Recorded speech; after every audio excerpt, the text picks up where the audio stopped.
gals, children of all ages. Welcome to the Robert Sports Show. I'm your host, Robert. The 2017 WWE Royal Rumble is here this Sunday live on the WWE Network. The road to the Royal Rumble brings us to San Antonio and the Alamo Dome. If you've checked out any of the Road to the Royal Rumble here on the Robert Sports Show, I've watched every single Royal Rumble show there's been. All 29 of them. This is number 30. I got my top 10 of Robert's 10 of every category you can imagine for the Rumble. So check that out. And then also check out the Road to the Elimination Chamber coming soon to Robert Sports Show. The plan is to have the road to every WWE show this year. All the pay-per-views. The road to WrestleMania is going to be glorious. The road to the Elimination Chamber is going to be glorious. They're all going to be glorious. Alright, first off, we have two fabulous pre-show matches in the 2-hour pre-show. We have 6 hours of content on WWE Network for the Royal Rumble. Holy crap, that's a lot. Last year's WrestleMania was just too much. We have two big pre-show matches. We have the WWE Raw Tag Team titles on the line. We have champions Sheamus and Cesaro versus The Club, Carl Anderson, Luke Gallows. Is this the time that Luke Gallows and Carl Anderson finally win those Raw Tag Team titles? They had him won a few weeks ago in Raw, but when the referee came to, he disqualified Sheamus for punching the referee. Now there's 2 referees out there. Really? I'm going on a limb and saying we have new tag team champions coming. We have Carl Anderson and Luke Gallows, because I think their buddy Kenny Omega from the Bullet Club will be joining the Royal Rumble, and he'll debut on Sunday night. Next, we have Sasha Banks versus Nia Jax. I believe this is their first match ever.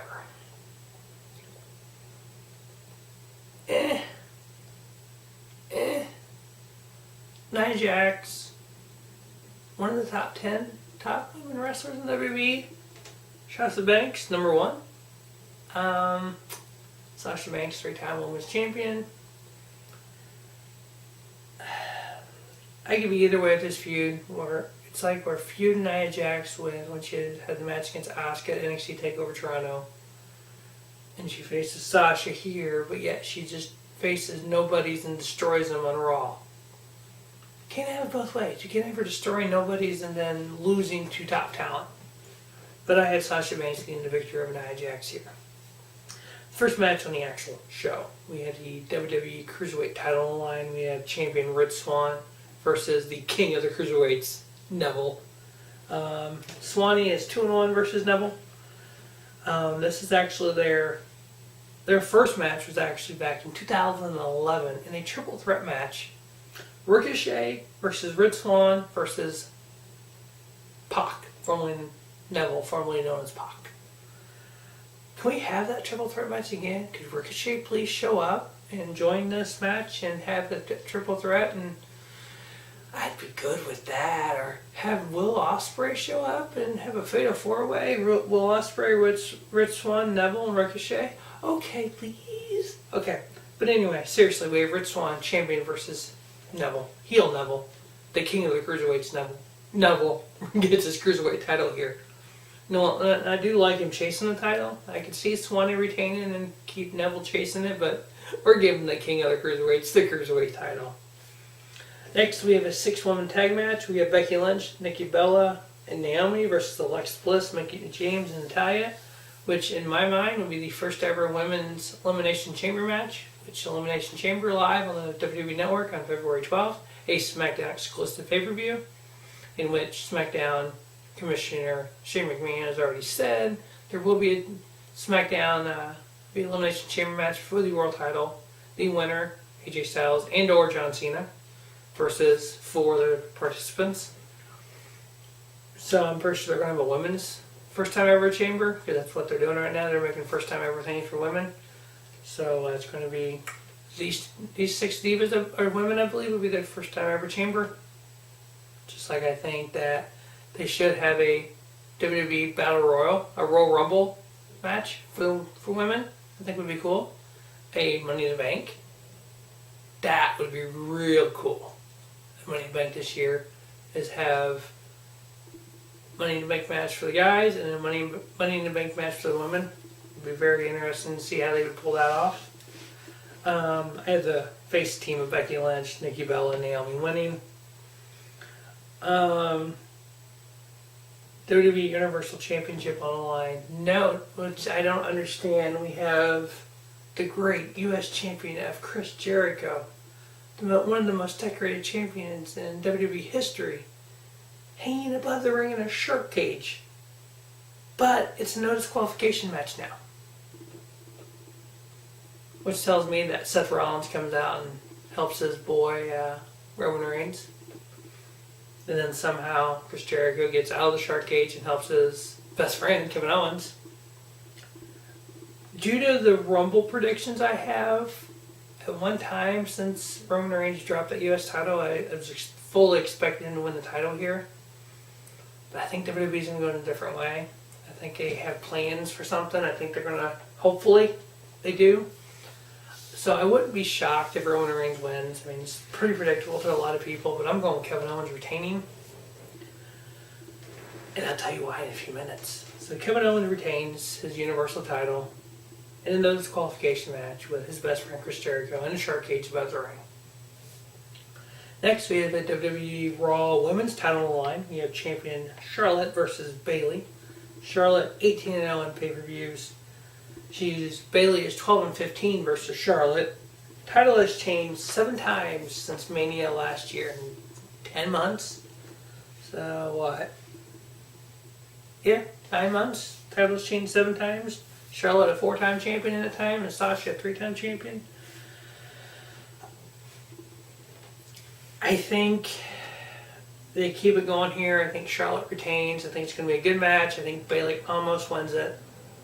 And then they're going to go forward to Mania this year. And with the 1-year anniversary of the return of the women's title, I think Bayley's able to, at WrestleMania, take the women's title. So I got Charlotte retaining. Next, we have the WWE Championship on the line. We have champion the phenomenal AJ Styles versus John Cena. Cena's actually 8-3 versus AJ, but that's kind of deceiving because at Money in the Bank, AJ beat John Cena. At SummerSlam, AJ beat John Cena. And at No Mercy, AJ beat John Cena and Dean Ambrose. One of those victories that Cena's got over AJ is at house shows and stuff. One time, I thought it was a foregone conclusion. Both world titles changed. You have Roman Reigns, John Cena, both world champions going into the road to WrestleMania. Based on what could possibly happen at the Rumble and what matches they're looking for,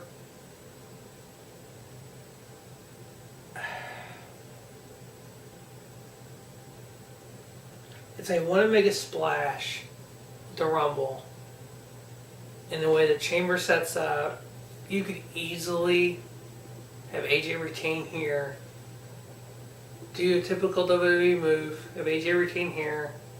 Then at the chamber in February, have Cena take the title. And then Cena goes on to whoever he feuds with at Mania. Because what you could do is easily have a number 1 contender chamber, have a Raw person win the Rumble, or have somebody who doesn't know what show they're on win the Rumble.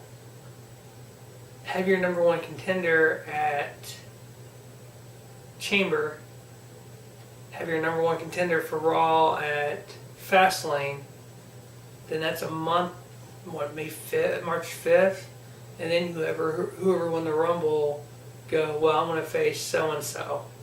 It's typically WWE likes to have a triple threat match for one of the world titles at Mania, so there you go.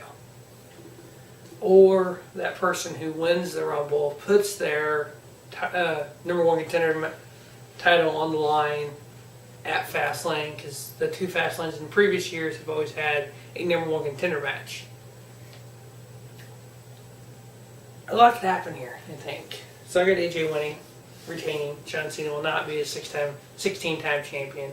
If anything, I think he can win it at Chamber and or Mania, unfortunately. I like John Cena now. I think he's a good wrestler. I think he wrestles well with the AJ Styles of the world. But you don't need him in your title hunt. You need to build guys up. Now we come to the main event, the Royal Rumble match. I was reading some stuff online where Vince is wanting to build new talent. He wants to get new talent out there, mainstream. 22 of the 30 spots are already set. So there's 8 spots for either debuts, returning, promotions, etc.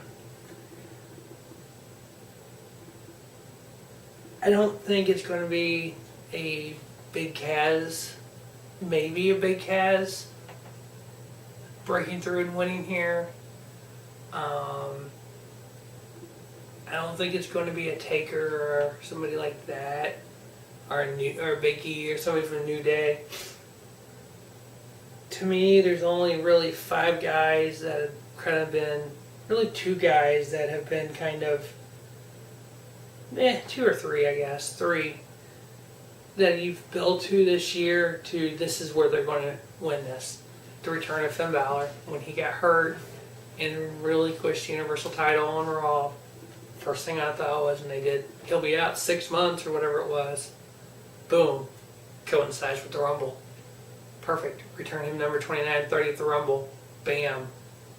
Feud against Kevin Owens at WrestleMania. Bam. With Finn Balor showing up at the United Kingdom tournament, that led me more to, okay, he's returning at the Rumble. There's talk of doing, I didn't read it all, I couldn't really find the article, but the headline was WWE is going to relive the storyline of Daniel Bryan winning the world title at WrestleMania 30, where no one thought he had a chance and he was able to win the title. Sami Zayn, all of his little work with Braun Strowman, his feud with Kevin Owens, okay. Samoa Joe ain't doing nothing right now. Would that not make a splash in WWE? Him making his main roster debut, winning the Rumble, and going on to rekindle his feud with the phenomenal AJ Styles? Or they do let John Cena become a 16-time champion. Samoa Joe and John Cena, I think that'd be a good feud. Would he go to Raw and feud with Kevin Owens? TV explode. I could see him feuding with Roman Reigns, where Reigns is face, Joe being heel. Really, I think those are the main 3 guys that can win the Rumble. My 2 out there surprising, one guy should debut, I think Kenny Omega, Bullet Club leader Kenny Omega, I think will debut in WWE like AJ Styles did last year. Still want to return to CM Punk like everybody else does. WWE does a lot of what they call works. I want to say I could see this being a humongous freaking work with CM Punk. I could see after his debacle in UFC, him coming back to Vince and Tripp and going, "Hey, let's do this." Because if you notice, and they've been acknowledging him some. I mean, when they were in Chicago, obviously the crowd chanting CM Punk, and Stephanie acknowledged it. Why would you acknowledge it? Just let it go. Just saying. Actually saying his name. I don't know. I mean, if that cold personality hits, what is going to happen to that arena in San Antonio? If you remember 20 years ago, they made a splash. Shawn won the title. Stone Cold won the Rumble. What kind of splash would it be for the return of the Alamo Dome? Which it's been in San Antonio. It's in the Royal Rumble's in San Antonio every 10 years. It just hasn't been at the Alamo Dome for 20 years. So 10 years ago, the Royal Rumble was in San Antonio, just not at the Alamo Dome. If I had to go one pick to win the Rumble, Samoa Joe. Otherwise, I think Samoa Joe, Finn Balor, Sami Zayn. So that will wrap up the 2017 Royal Rumble preview. Make sure you check out the Road to the Royal Rumble. Make sure you check out the Road to Elimination Chamber, the Road to WrestleMania, and beyond. And hopefully, if you're not a pro wrestling fan, you're a NASCAR fan, check out all the NASCAR stuff coming this year. Hopefully starting a This Week in NASCAR series, February 20th. Hope 21st, right around there. Hopefully, continue doing the This Week in WWE. So as always, thanks for watching the Robert Sports Show, and don't just have a great night, have a spiffy night. Robert Sports Show, your YouTube leader in sports channel content.